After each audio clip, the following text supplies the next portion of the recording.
Hi, I'm Booher, assistant golf professional at River Valley Ranch Golf Club in Carbondale, Colorado. And today I'd like to take a minute to address the intermediate to advanced player. All right, that person that's looking maybe to go from 85 to 80, 80 to 75, maybe even start to try to break par on a semi-regular basis. What I want to address today is distance control with your wedges. All right, so you've hit a great tee shot onto a par 4, and we want to be able to take advantage of it. All right, we need to get this shot. If I'm 100 yards away or somewhere where I've got a wedge in my hand, I need to be able to get this next shot inside of 20 feet, maybe inside of 15 feet to give myself a good look at birdie.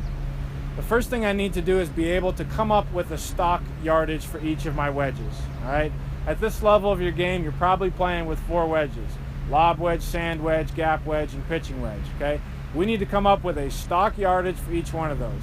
So get rid of your ego. Nobody cares how far you can hit these clubs. It's all about knowing how far they go. All right? So we need to come up with a stock swing. Get onto the range. Start swinging at about 85, 90%. Right? A percentage that enables you to make great contact each and every time, to control trajectory, and then obviously to control distance. Get onto the range. Pay attention to where that ball is landing. Get out your rangefinder if you have one and come up with a stock yardage. All right? Then from there, we want to have at least 3 other distances that we can hit with each of those clubs. So for instance, let's say 95 yards is my stock yardage with a sand wedge. I want to be able to hit 100 yards, 90, and 85. If we're going to hit 100, then obviously we're just going to put a little bit more effort into it. Just remember, stock is going to be less than 100%. So maybe the 100-yard shot is more of closer to 100% effort. Now, most people find that really easy, but how do you take yardage off and do it effectively without sacrificing contact?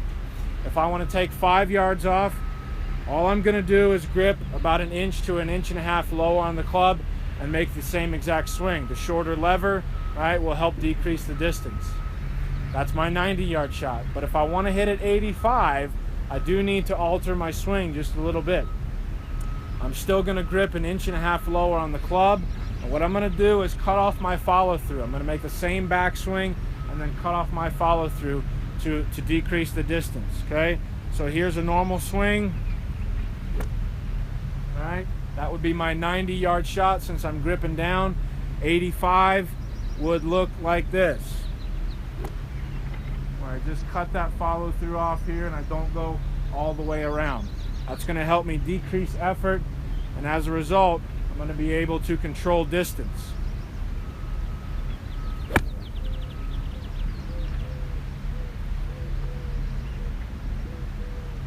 Okay, so again, come up with a stock yardage for each of your wedges, whether you have 3 or 4. If you don't have a gap wedge, I highly recommend getting one.